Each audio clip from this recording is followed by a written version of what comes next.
زیادہ تر مسلمانوں کی حالت یہ ہے کہ اگر آج آپ سے پوچھ لیا جائے کہ آپ مسلمان کیوں ہیں تو آپ اس کا جواب نہیں دے سکتے، سوائے اس بات کے کہ ہمارے باپ دادا مسلمان تھے، میں مسلمان گھرانے میں پیدا ہو گیا تو میں بھی مسلمان ہوں۔ اس کے علاوہ کوئی جواب نہیں ہوا کسی کے پاس کہ آپ مسلمان کیوں ہیں۔ کیوں؟ کیونکہ ہم نے دین اسلام کو جاننے کی کبھی کوشش نہیں کی۔ ذمہ داری کے ساتھ یہ بات کہہ سکتا ہوں کہ زیادہ تر لوگ ہم میں سے ایسے ہوں گے کہ اگر کوئی چیز پوچھ لی جائے تو سوائے اس بات کے کہ چلو تمہاری ملاقات امام صاحب سے کراتے ہیں، اس کے علاوہ کوئی جواب نہیں ہوگا۔ کبھی خود سے پڑھنے کی کوشش کی اللہ تعالیٰ ہم سے کیا کہنا چاہتا، کبھی جاننے کی کوشش کی کہ اللہ کے رسول صلی اللہ علیہ وسلم ہمارے درمیان کیا چھوڑ کے گئے تھے۔ عن عائشہ رضی اللہ تعالی عنہا قالت قال رسول اللہ صلی اللہ علیہ وسلم من احدث فی امرنا هذا ما ليس منه فهو رد او كما قال علیہ الصلوۃ والسلام۔ تمام قسم کی تعریفات، بڑائی، کبریائی اس اللہ رب العالمین کے لیے ہے کہ جس نے ہمیں اور آپ سب کو پیدا کیا، اور پیدا کرنے کے بعد اس دنیا میں یوں ہی بے یار و مددگار نہیں چھوڑ دیا، ہمیں زندگی کا ایک مقصد دے کر ہمیں اس دنیا میں بھیجا، اور ہماری رشد و ہدایت، ہمیں سیدھا راستہ اپنی راہ دکھانے کے لیے وقتاً فوقتاً ٹائم ٹو ٹائم اللہ تعالیٰ نبیوں کو اس دنیا کے اندر بھیجتا رہا۔ لاکھوں کروڑوں درود و سلام ہو ان تمام انبیاء پر، خصوصاً نبیوں کی آخری کڑی ہم سب کے نبی سید الانبیاء والمرسلین آمنہ کے لال حضرت محمد صلی اللہ علیہ وسلم پر۔ محترم حضرات، اس دنیا کے اندر کوئی بھی انسان کوئی چیز بناتا ہے تو وہ بے مقصد نہیں ہوتی۔ یہ بات الگ ہے کہ وہ انسان پاگل ہو۔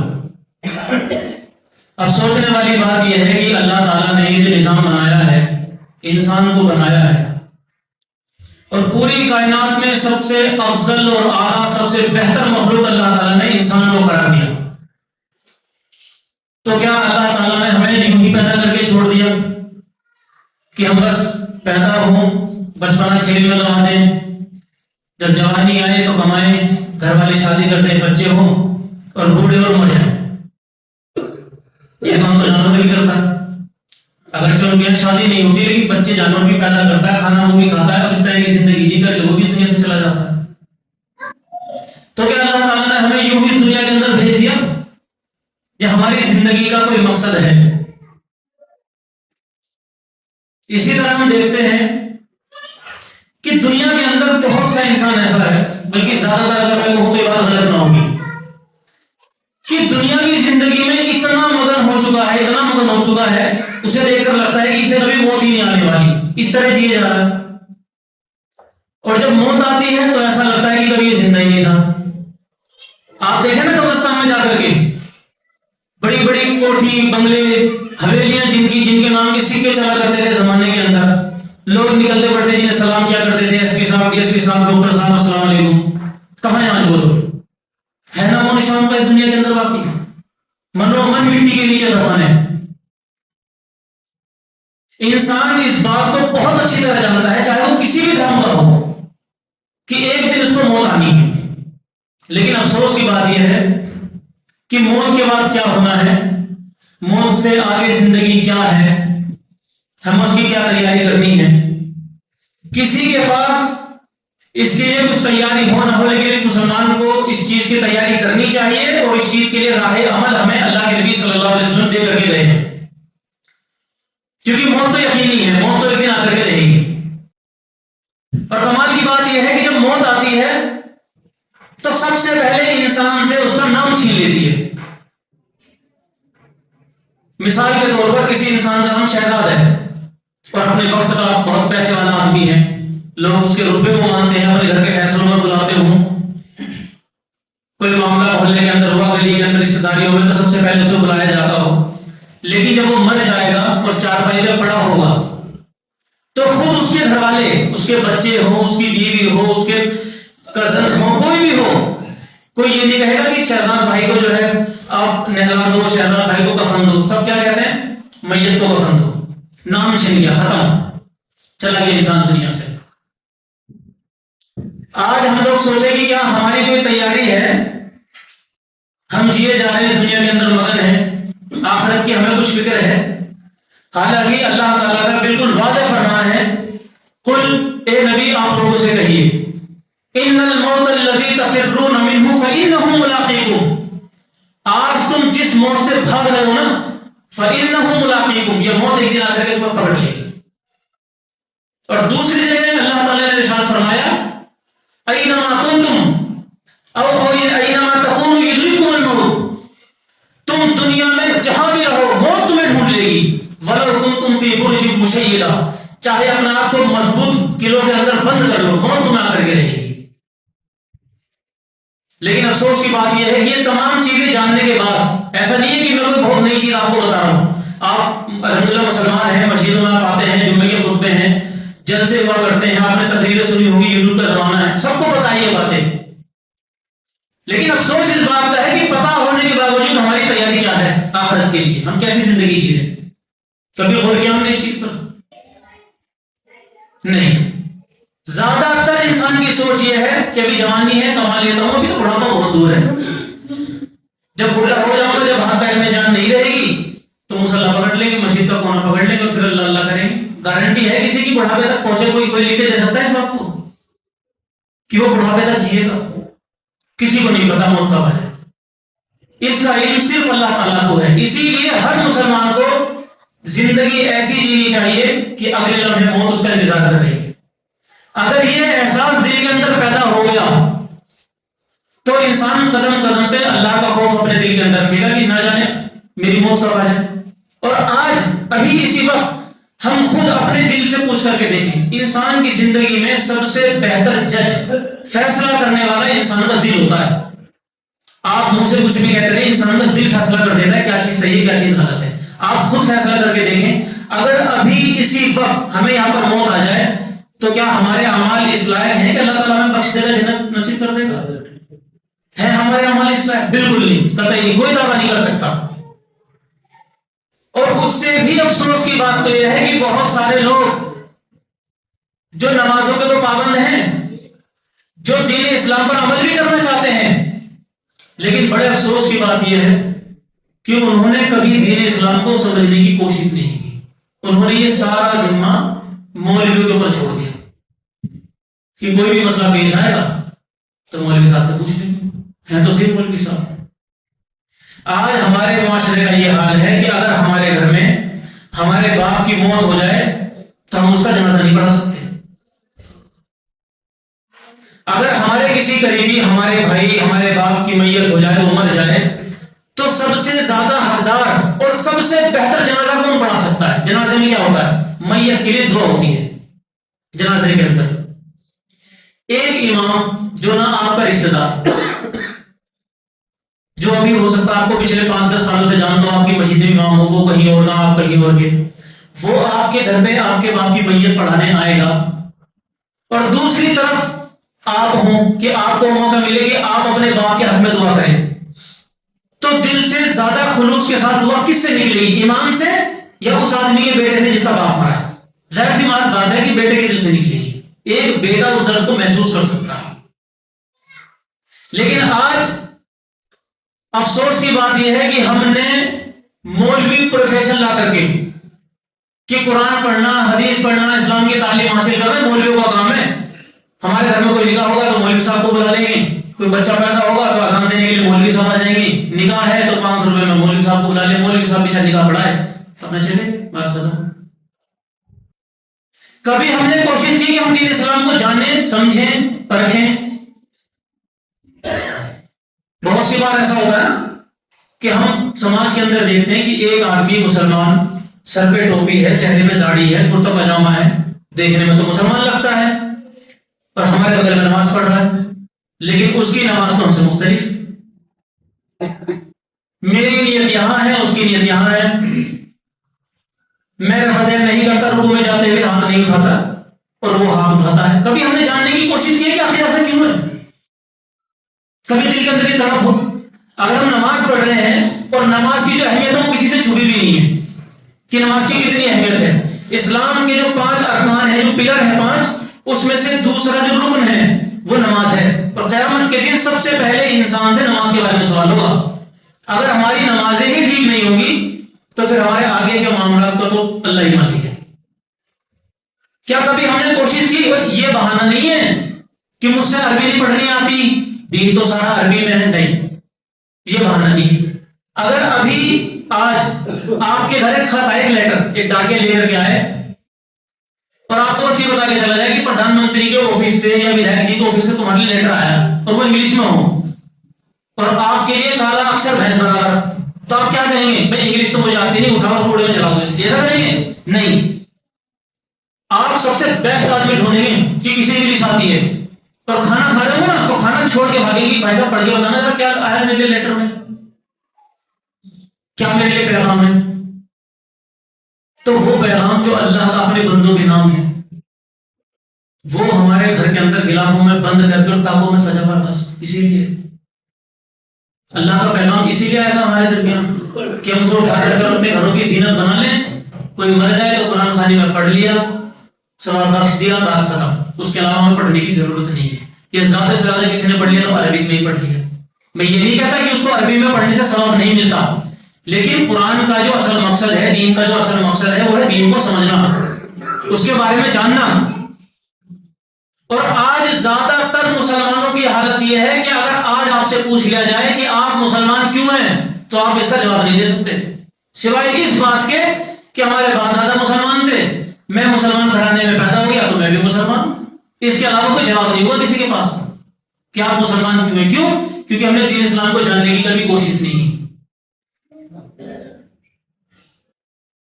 ہم دیکھتے ہیں ہمارے معاشرے کے اندر بہت ساری چیزوں میں مسلمانوں کے اندر اختلاف ہے، بہت ساری چیزوں میں بگاڑ ہے، بہت ساری چیزوں میں، یوں تو بہت ساری چیزیں ہیں جن کا بیان کیا جا سکتا ہے، نکاح کے مسائل ہوں، گھر کے مسائل ہوں، گھریلو مسائل، طلاق کے مسائل، بہت سارے مسائل، لیکن آج میں بنیادی طور سے آپ کے سامنے بہت آسان بھاشا میں سمجھانے کی کوشش کروں گا کہ اگر ہمارے درمیان کسی چیز کو لے کر کے اختلاف ہو جائے، جب ہم دین اسلام کو سمجھنے چلیں گے، جب ہم پڑھنے چلیں گے تو بہت ساری چیزیں ایسی ہوں گی کہ جس میں آپ کو کتابوں کی باتیں تو کچھ اور نظر آئیں گے، مسلمانوں کا عمل کچھ اور نظر آئے گا۔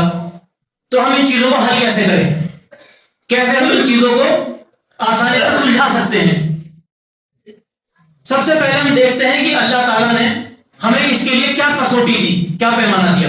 اللہ تعالیٰ نے قرآن مجید کے اندر فرمایا، یا ایھا الذین آمنوا اطیعوا اللہ واطیعوا الرسول واولی الامر منکم، اے وہ لوگوں جو اللہ پر ایمان لائے ہو، اللہ کی اطاعت کرو، اس کے رسول صلی اللہ علیہ وسلم کی اطاعت کرو، اور حکمرانوں کی، عالموں کی بات مانو۔ لیکن آگے اللہ نے جو کہا وہ ہمارے لیے سمجھنے والی بات ہے، فَإِن تَنَازَعْتُمْ فِي شَيْءٍ، اگر امام، حکمران، عالم، ان کی بات ماننے میں، سمجھنے میں اگر تمہارے درمیان اختلاف ہو جائے تو تمہیں کیا کرنا ہے؟ فَرُدُّوهُ إِلَى اللَّهِ وَرَسُولِهِ، تو تم اب اپنی اپنی باتوں کو اللہ اور اس کے رسول کی کسوٹی میں تولو، اور اللہ اور اس کے رسول کی کسوٹی کیا ہے؟ قرآن اور حدیث۔ ان کنتم تؤمنون باللہ والیوم الآخر، اگر تم اللہ پر اور قیامت پر یقین رکھتے ہوں گے تو تم اللہ اور اس کے رسول کی طرف پلٹو گے، اور اگر اللہ اور اس کے رسول پر یقین ہی نہیں ہے، قیامت پر یقین ہی نہیں ہے، تو پھر جاؤ اپنے فیصلے کراتے پھر جان تمہاری مرضی، پھر اللہ تم سے قیامت میں خود ہی نمٹ لے گا۔ اور یہ جو اختلافات جنم لیتے ہیں یہ آج کی پیداوار نہیں ہے کہ کوئی ایک بہت نئی بات ہے کہ ابھی مسلمانوں کے درمیان اختلاف ہونے لگے، صحابہ کرام کے درمیان بھی اختلاف ہوئے۔ سب سے پہلا اختلاف اللہ کے نبی صلی اللہ علیہ وسلم کے اس دنیا سے جانے کے بعد کیا ہوا؟ سب سے پہلا اختلاف ہوا کہ اللہ کے نبی صلی اللہ علیہ وسلم جب اس دنیا سے رخصت ہو گئے تو حضرت عمر رضی اللہ تعالیٰ نے تلوار نکالی اور مسجد نبوی کے صحن میں کھڑے ہو گئے کہ اگر کسی نے یہ کہہ دیا کہ محمد کی وفات ہو چکی ہے تو میں اس کی گردن اڑا دوں گا۔ اب کہنے والا کون ہے؟ حضرت عمر رضی اللہ تعالیٰ، اور وہ حضرت عمر کہ جن کے بارے میں اللہ کے نبی صلی اللہ علیہ وسلم نے کہا تھا کہ لو کان بعدی نبی لکان عمر، اگر میرے بعد کوئی نبی ہوتا تو عمر ہوتا۔ یہ وہ عمر ہے، یہ مسلمانوں میں دوسرے خلیفہ، یہ وہ عمر ہے کہ جن کے بارے میں اللہ کے رسول نے کہا کہ عمر جس گلی سے گزر جائے تو شیطان بھی راستہ بدل دیتا ہے۔ یہ وہ عمر، اللہ کے نبی صلی اللہ علیہ وسلم کی بیویاں کہتی ہیں کہ قرآن نازل تو ہمارے گھر میں ہوتا تھا لیکن عمر کی مرضی پر ہوتا تھا۔ بھئی پردے کا حکم کیسے نازل ہوا؟ حضرت عمر رضی اللہ تعالیٰ عنہ کے دل میں چاہت آئی کہ اللہ کے نبی صلی اللہ علیہ وسلم ازواج مطہرات ہیں، مومنات ہیں، پردے کے لحاظ ظاہر نہیں ہو پا رہی ہے، اس کے بارے میں کوئی حکم ہو جائے۔ اللہ رب العالمین نے آسمان سے فرشتہ نازل کیا اور پردے کی آیت نازل کی اور پردے کا حکم نافذ ہوا۔ یہ وہ عمر، اور کیا کہہ رہے ہیں کہ اگر کسی نے کہہ دیا کہ محمد وفات پا چکے ہیں تو میں اس کی گردن اڑا دوں گا۔ صحابہ میں سناٹا، سب خاموش۔ اب آتے ہیں حضرت ابو بکر صدیق رضی اللہ تعالیٰ، اور ابو بکر صدیق کون ہے؟ یہ وہ صحابی ہیں کہ جن کا ذکر اللہ تعالیٰ نے قرآن مجید کے اندر قیامت تک کے لیے رکھ دیا ہے۔ اللہ کے نبی صلی اللہ علیہ وسلم پر پہل ایمان لانے والوں میں حضرت ابو بکر صدیق رضی اللہ تعالیٰ، مسلمانوں کے پہلے خلیفہ، اللہ کے نبی صلی اللہ علیہ وسلم کے ہجرت کے سفر کے ساتھی حضرت ابو بکر صدیق رضی اللہ تعالیٰ۔ اور یہ وہی ابو بکر ہیں کہ جن کے بارے میں اللہ کے رسول صلی اللہ علیہ وسلم نے کہا تھا کہ میں نے دنیا میں ہر انسان کے احسان کا بدلہ اتار دیا سوائے ابو بکر کے۔ ایک صحابی نے پوچھا تھا نا اللہ کے رسول سے صلی اللہ علیہ وسلم کہ اللہ کے رسول پوری دنیا میں سب سے زیادہ محبت آپ کس سے کرتے ہیں؟ اللہ کے رسول نے کہا کہ اپنی بیوی عائشہ سے۔ صحابی نے پوچھا نہیں اللہ کے رسول میری مراد مردوں میں کس سے کرتے ہیں؟ اللہ کے رسول نے کہا کہ عائشہ کے بعد ابو بکر سے۔ حضرت ابو بکر صدیق رضی اللہ تعالیٰ عنہ کو جب یہ پتا چلا کہ عمر نے تو تلوار نکالی اور اعلان کر دیا ہے کہ اگر آج کسی نے کہہ دیا کہ محمد کی وفات ہو گئی ہے تو اس کی گردن اڑا دوں گا، تو حضرت ابو بکر صدیق رضی اللہ تعالیٰ عنہ حجرے عائشہ میں جہاں اللہ کے نبی صلی اللہ علیہ وسلم کی چارپائی تھی وہاں جاتے ہیں، اللہ کے نبی کا بوسہ لیتے ہیں پیشانی کا، اور پھر آ کر کے حضرت عمر سے کہتے ہیں اجلس یا عمر، بیٹھ جاؤ عمر، لیکن حضرت عمر رضی اللہ تعالیٰ عنہ نہیں بیٹھتے۔ اس کے بعد حضرت ابو بکر صدیق رضی اللہ تعالیٰ عنہ سیدھے منبر رسول پر چڑھتے ہیں اور لوگوں سے کہتے ہیں کہ لوگوں میری طرف دھیان دو، میری طرف متوجہ ہو۔ من کان یعبد منکم محمدا فإن محمدا قد مات۔ لوگوں کان کھول کر کے سن لو، تم میں سے جو محمد کی عبادت کرتا تھا وہ سن لے کہ آج محمد وفات پا چکے ہیں۔ ومن کان یعبد اللہ، اور جو اللہ کی عبادت کرتا تھا فإن اللہ حی لا یموت، تو اللہ رب العالمین ہمیشہ سے زندہ ہے، اس کو کبھی موت نہیں آئے گی۔ کسی بھی صحابی نے اس وقت تک جب ابھی یہ معاملہ ہو رہا ہے نہ حضرت عمر کی سائڈ لی نہ حضرت ابو بکر صدیق کی سائڈ لی۔ اور اختلاف کس میں ہو رہا ہے؟ ہم میں اور آپ میں نہیں، آج کے کسی مولوی میں نہیں۔ اس امت کی دو سب سے بہترین شخصیات، ایک ابو بکر صدیق رضی اللہ تعالیٰ عنہ اور دوسرے حضرت عمر رضی اللہ تعالیٰ عنہ، ان کے درمیان اختلاف ہوا۔ کسی صحابی نے کسی کی سائڈ نہیں لی، کیوں؟ کیونکہ ابھی تک دونوں نے صرف اپنے اپنے دعوے پیش کیے تھے۔ حضرت عمر کا کہنا تھا کہ اللہ کے رسول کی وفات نہیں ہوئی، اور حضرت ابو بکر کا کہنا تھا کہ اللہ کے رسول کی وفات ہو چکی۔ لیکن اب بات آتی ہے حضرت ابو بکر صدیق رضی اللہ تعالیٰ عنہ دلیل پیش کرتے ہیں جو بات انہوں نے کہی ہے۔ حضرت ابو بکر صدیق رضی اللہ تعالیٰ عنہ قرآن مجید کی ایک آیت پڑھتے ہیں، وما محمد الا رسول، محمد صرف ایک اللہ کے رسول ہیں، قد خلت من قبلہ الرسل، ان سے پہلے بھی بہت سارے رسول گزر چکے ہیں، دنیا میں بہت سے رسول ہیں، حضرت آدم ہیں، نوح ہیں، ابراہیم ہیں، موسیٰ ہیں، سلیمان ہیں، داؤد ہیں، جتنے نبی آئے ان سے پہلے وہ گزر چکے ہیں، تو محمد بھی ایک رسول ہے۔ افإن مات، تو اگر یہ محمد وفات پا جائے، یہ قرآن کی آیت ہے، اگر یہ محمد وفات پا جائیں، او قتلا یا شہید کر دیے جائیں، انقلبتم علی اعقابکم تو تم اپنی ایڑیوں کے بل واپس اسلام سے پھر پلٹ جاؤ گے۔ صحابہ کہتے ہیں کہ جب ہم نے یہ آیت سنی تو حضرت عمر کو دیکھا کہ حضرت عمر کے ہاتھ سے تلوار چھوٹ گئی، اور حضرت عمر بیان کرتے ہیں کہ یہ آیت سننے کے بعد مجھے ایسا محسوس ہوا کہ یہ آیت گویا کہ ابھی نازل ہوئی ہے، اور میرے پیر میرے جسم کا بوجھ نہیں اٹھا سکے اور میں گھٹنوں کے بل بیٹھ گیا۔ اختلاف ختم۔ حضرت عمر کا جلال کس سے چھپا ہوا ہے؟ غصے والے آدمی تھے، بات بات پر تلوار نکال لیا کرنا، جلالی آدمی، لیکن کہاں گیا وہ جلال؟ آخر وہ کون سی طاقت تھی کہ جس نے حضرت عمر کے غصے کو ٹھنڈا کر دیا؟ کیا چیز تھی؟ اللہ کا کلام، دلیل۔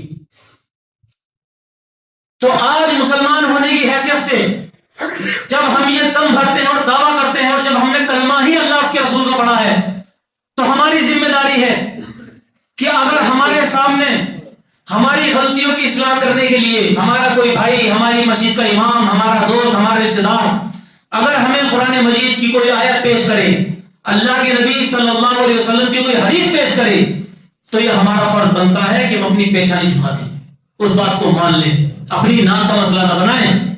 ہماری بات اللہ کے کلام سے اور اللہ کے رسول کے فرمان سے کبھی اونچی نہیں ہو سکتی۔ اور اختلافات تو صحابہ کے درمیان ہوئے، ایک نہیں بہت سارے اختلاف ہوئے۔ صحابہ نے اختلافات کو کیسے حل کیا؟ دلیلوں سے حل کیا۔ لیکن بڑے افسوس کی بات ہے کہ آج مسلمانوں نے اپنی اپنی ٹولیاں فکس کر لی۔ میں معذرت چاہوں گا اگر کسی کو برا لگے، میں اہل حدیث، تو دیوبندی، تو بریلوی، تو قبر پجو، تو وہابی، تو 24 نمبری۔ آج مسلمانوں نے نام چھاڑ رکھے ایک دوسرے کے۔ کبھی جاننے کی کوشش کی کیا آخر اگر تم یہ کام کرتے ہو تو تمہارے پاس کیا دلیل ہے، کیا ثبوت ہے؟ اور میں ذمہ داری کے ساتھ یہ بات کہہ سکتا ہوں کہ زیادہ تر لوگ ہم میں سے ایسے ہوں گے کہ اگر کوئی چیز پوچھ لی جائے تو سوائے اس بات کے کہ چلو تمہاری ملاقات امام صاحب سے کراتے ہیں، اس کے علاوہ کوئی جواب نہیں ہوگا۔ کبھی خود سے پڑھنے کی کوشش کی اللہ تعالیٰ ہم سے کیا کہنا چاہتا، کبھی جاننے کی کوشش کی کہ اللہ کے رسول صلی اللہ علیہ وسلم ہمارے درمیان کیا چھوڑ کے گئے تھے؟ لوگ آج اماموں کا دم کرتے ہیں، اور خاص طور سے اہل حدیثوں کے بارے میں یہ بدگمانیاں پھیلائی جاتی ہیں کہ اہل حدیث صحابہ کو نہیں مانتے، اماموں کو نہیں مانتے۔ کبھی اہل حدیث صاحب نے پوچھ کے دیکھا کہ تم اماموں کو مانتے ہوئے نہیں مانتے، یا کسی کی سنی سنائی بات پر آپ نے دھیان نہیں دیا؟ اگر کل کو آپ کے بارے میں کوئی انسان کوئی جھوٹی افواہ پھیلائے اور سننے والا آ کر کے آپ سے دشمنی مول لے لے، آپ سے لڑنے جھگڑنے لگے، تو آپ اس سے کیا کہیں گے کہ بھائی اگر تم نے بات سنی تو تحقیق تو کرتا، میرے سے پوچھتا تو صحیح، میرا بھی تو پکش جانتا، مجھے بھی تو اپنی بات کہنے کا حق ہے۔ تو کیا ایک مسلمان کو حق حاصل نہیں کہ وہ اپنا پکش رکھ سکے لوگوں کے سامنے، انہیں بتا سکے کہ اگر میں یہ کام کرتا ہوں تو کیوں کرتا ہوں؟ بڑا افسوس کا مقام ہے کہ آج امت مسلمہ نے اپنے آپ کو کسی نے 4 امام میں گھیر کے رکھ لیا، کسی نے 12 امام میں گھیر کے رکھ لیا۔ جب دنیا کے اندر یہ 4 امام نہیں تھے، کیا لوگ مسلمان نہیں تھے؟ کیا 4 مشہور امام ابو حنیفہ رحمۃ اللہ علیہ، امام مالک رحمۃ اللہ علیہ، امام شافعی رحمۃ اللہ علیہ، امام احمد بن حنبل رحمۃ اللہ علیہ۔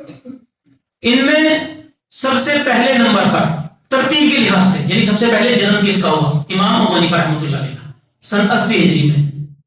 اللہ کے نبی صلی اللہ علیہ وسلم نے جو ہجرت کی تھی اس سے 80 سال بعد۔ کیا اس سے پہلے لوگ مسلمان نہیں تھے؟ کیا دین کو نہیں سمجھتے تھے؟ کیا اس سے پہلے کے لوگ جنت میں نہیں جائیں گے؟ اس سے پہلے لوگ نمازیں نہیں پڑھتے تھے؟ تو اگر اسی قرآن و حدیث پر عمل کر کے امام ابو حنیفہ، امام احمد بن حنبل، امام مالک، امام شافعی سے پہلے آنے والے لوگ جنت میں جا سکتے ہیں، ہدایت پر ہو سکتے ہیں، تو پھر آج کا مسلمان وہی قرآن و حدیث پڑھ کے ہدایت پہ کیوں نہیں آ سکتا؟ آخر وہ کون سی چیز ہے جو صحابہ سے چھوٹ گئی، جو اللہ کے نبی سے چھوٹ گئی اور ہمیں بعد میں آ کر کے اماموں نے دی؟ ہم اماموں کے خلاف نہیں ہیں، ہم بھی اپنی ماں کے پیٹ سے سیکھ کے پیدا نہیں ہوئے، لیکن ہماری دعوت صرف اتنی ہے کہ اگر کسی چیز میں اختلاف ہو جائے اور ہمارے سامنے اللہ کا کلام بالکل واضح طور سے آ جائے تو اب یہ ہماری ذمہ داری بنتی ہے کہ سب سے پہلے اللہ کا کلام، ساری دنیا کی بات چھوڑی جا سکتی ہے، اللہ کا کلام اور اللہ کے نبی صلی اللہ علیہ وسلم کی حدیث کسی بھی صورت میں نہیں چھوڑی جا سکتی۔ اور یہی صحابہ کرام کا بھی عمل تھا۔ عبداللہ ابن عمر رضی اللہ تعالیٰ عنہ، عمر بن خطاب کے بیٹے، جن کا واقعہ بھی میں نے بیان کیا، مسلمانوں کے دوسرے خلیفہ۔ ایک آدمی عبداللہ بن عمر رضی اللہ تعالیٰ عنہ کے پاس آتا ہے اور کہتا ہے کہ تمہارے باپ عمر بن خطاب نے حج تمتع کرنے پر پابندی لگا دی۔ اب حج تمتع کیا ہے یہ بحث کا موضوع نہیں ہے، بہرحال میں مختصر بتا دیتا ہوں۔ حج تین طرح سے ہوتے ہیں، ایک حج قیران، ایک حج افراد، ایک حج تمتع۔ حج قیران ہوتا ہے کہ انسان چاہے سعودی کے میں 10 دن پہلے جا رہا ہے، 15 دن پہلے جا رہا ہے حج سے، وہ میقات پر احرام باندھ لے گا، جاتے ہی طواف کرے گا اور پھر طواف اتارے گا نہیں، حالت احرام میں ہی رہے گا، اور وہ جو ہے حج کر کے کمپلیٹ جب ہو جائے گا حج، اس کے بعد وہ احرام کو اتارے گا۔ یہ حج قیران ہے۔ ایک ہوتا ہے حج افراد، یعنی انسان صرف گیا حج کے ٹائم پر اور صرف حج کیا اور واپس آ گیا، یہ حج افراد ہے۔ تیسرا ہے حج تمتع، جو زیادہ تر ہندوستانی کرتے ہیں، یہاں سے جاتے ہیں، میقات پر احرام باندھ لیا، عمرہ کیا، عمرہ کرنے کے بعد احرام اتار دیا۔ اب جب حج کے دن آئیں گے، 8 دن 10 دن 15 دن بعد جب حج شروع ہوگا، پھر سے احرام باندھیں گے، نیت کریں گے اور حج کریں گے، یہ حج تمتع ہے۔ اللہ کے نبی صلی اللہ علیہ وسلم نے حج قیران کیا، لیکن خواہش یہ ظاہر کی کہ اگر میں آئندہ آنے والے سالوں میں اگر حج کروں گا تو میں حج تمتع کروں گا۔ یہ اللہ کے نبی صلی اللہ علیہ وسلم نے خواہش ظاہر کی تھی۔ اور حج تمتع میں تھوڑی آسانی ہوتی ہے، آسانی ہوتی ہے کہ انسان عمرہ کر کے احرام اتار دیتا ہے، اس سے فارغ ہو جاتا ہے، پھر اپنی زندگی نارمل طریقے سے جی سکتا ہے، پھر حج کے ٹائم پہ پھر احرام باندھ لے گا۔ تو لوگوں نے آسانی کو اپنانے کے لیے زیادہ تر حج تمتع کرنا شروع کر دیا۔ تو حضرت عمر رضی اللہ تعالیٰ عنہ کو لگا کہ اگر لوگ صرف ایک ہی حج کرتے رہیں گے تو پھر حج کی جو 2 قسمیں ہیں، حج افراد اور حج قیران، یہ تو چلی جائیں گی، دنیا سے غائب ہو جائیں گی، اسے بھی تو زندہ رکھنا ہے نا۔ تو اسی لیے حضرت عمر رضی اللہ تعالیٰ عنہ نے اس پہ پابندی لگا دی کہ اب سے کوئی حج تمتع نہیں کرے گا۔ ایک آدمی نے آ کر کے ان کے بیٹے عبداللہ بن عمر رضی اللہ تعالیٰ عنہ سے کہا کہ تمہارے باپ حج تمتع کرنے سے منع کرتے ہیں۔ اب عبداللہ بن عمر کا جواب سنیے۔ عبداللہ بن عمر بھی صحابی اور عمر بن خطاب بھی صحابی ہیں، باپ بیٹے دونوں کے دونوں صحابی ہیں۔ اختلاف ہو گیا۔ عبداللہ بن عمر رضی اللہ تعالیٰ عنہ نے جو بات کہی وہ آج ہم سب کے لیے مشعل راہ ہے، ہمیں اسے سیکھنا چاہیے۔ حضرت عبداللہ بن عمر رضی اللہ تعالیٰ عنہ نے کہا کہ شریعت میرے باپ پر نازل ہوئی ہے یا اللہ کے رسول پر نازل ہوئی ہے؟ تو صحابہ دین کو کیسے سمجھتے تھے؟ مسلمانوں کے خلیفہ عمر بن خطاب ہیں، عبداللہ بن عمر کے باپ ہیں، ان کی بڑائی ان کا مقام اپنی جگہ ہے، لیکن اللہ کے نبی صلی اللہ علیہ وسلم سے آگے نہیں۔ کسی کی بھی بات کتنا بھی بڑا عہدے دار کیوں نہ ہو، اور ایک بات کان کھول کر سن لیں آپ سب، دنیا میں کوئی کتنی بھی بڑی لمبی داڑھی ٹوپی کرتا پاجامہ، کتنا بڑا امام، کتنی موٹی سیلری پیسے والا کوئی بھی انسان ہو، اللہ کے نبی صلی اللہ علیہ وسلم کے علاوہ سب سے غلطی ہونے کے چانس ہیں، ہو سکتی ہے غلطی، صرف اللہ کے نبی معصوم ہے۔ اگر ہمارے سامنے زندگی میں کبھی بھی کوئی ایسا موقع آتا ہے کہ ہمارا کوئی عمل قرآن اور حدیث کے خلاف اور ہمارے سامنے کوئی انسان لا کر کے اس کی دلیل پیش کرتا ہے، تو ہمارے اوپر واجب اور ضروری ہے کہ دلیل آنے کے بعد اب نہ ہم بہانے بنا لیں، نہ ہم ضد پہ اڑیں، نہ ہم کسی کی آڑ لیں۔ دلیل آ گئی، جیسے حضرت عمر نے گھٹنے ٹیک دیے تھے، ایسے ایک عام مسلمان کو گھٹنے ٹیک دینے چاہیے۔ ہم اور آپ حضرت عمر سے بڑے تھوڑی ہیں، ہم کیا ہیں صحابہ کے سامنے؟ کچھ بھی نہیں، لیکن صحابہ دین کو ایسے سمجھتے تھے۔ وہ اللہ کے رسول صلی اللہ علیہ وسلم سے اوپر کسی کی بات نہیں رکھتے تھے، کسی کی بھی، چاہے وہ بات خود ان کی اپنی مرضی کے خلاف ہو، چاہے ان کے باپ کے خلاف ہو، چاہے رشتہ داریوں کے خلاف ہو، کسی کے بھی خلاف ہو، اللہ کے نبی صلی اللہ علیہ وسلم کا فرمان ہو یا اللہ کا قرآن ہو، ان سے اوپر کچھ بھی نہیں رکھتے تھے۔ اسی طرح سے سینکڑوں مثالیں احادیث کے اندر موجود ہے کہ صحابہ کے درمیان بہت ساری چیزوں میں اختلاف ہوا، لیکن جب دلائل آئے تو صحابہ نے اس کو مان لیا، تسلیم کر لیا۔ اور آج بھی ضرورت اس بات کی ہے کہ اگر ہمارے درمیان کسی چیز میں اختلاف ہے، ہمیں لگتا ہے کہ ہمارا مسلمان بھائی بھٹک گیا ہے یا یہ غلط کر رہا ہے، یا ہمیں لگتا ہے کہ ہمارے پاس اس چیز کی نالج ہے اس کے پاس ہو سکتا ہے نہ ہو، تو بیٹھ کر کے ڈسکس کر لیں، اس چیز کو سلجھا لیں، اپنے بھائی کی اصلاح کریں۔ اللہ تعالیٰ نے فرمایا انما المؤمنون اخوہ، تمام مسلمان آپس میں بھائی ہیں، فاصلحوا بین اخویکم، اپنے اپنے بھائیوں کی اصلاح کرو۔ اصلاح کے مقصد سے ایک دوسرے کے ہمدرد بنے، ساتھی بنے، اپنے دلوں میں نفرت، بغض، حسد، یہ تمام چیزیں نکال دے۔ اللہ تعالیٰ سے دعا ہے کہ اللہ تعالیٰ ہم تمام مسلمانوں کو تمام قسم کی برائیوں سے بچ کر اپنے دل کو پاک صاف رکھ کر اپنے دل میں اپنے بھائی کے لیے ہمدردی، محبت اور اصلاح پیدا کرنے کی توفیق عطا فرمائے، آمین۔ اللہ تعالیٰ سے دعا ہے کہ اللہ رب العالمین تمام مسلمان جس بھی کونے میں دنیا کے جس بھی پریشانی میں مبتلا ہے، اللہ تعالیٰ کی پریشانیوں کو دور کرے۔ رب العالمین جو لوگ اس دنیا سے جا چکے ہیں، اللہ تعالیٰ انہیں جنت الفردوس میں اعلیٰ سارا مقام عطا کرے۔ اللہ رب العالمین رمضان تیرا بابرکت مہینہ ہم سے قریب ہے، ہمیں زیادہ سے زیادہ اس مہینے میں ہر اعتبار سے عبادت کرنے کی توفیق عطا فرما، آمین۔ وآخر دعوانا ان الحمد للہ رب العالمین۔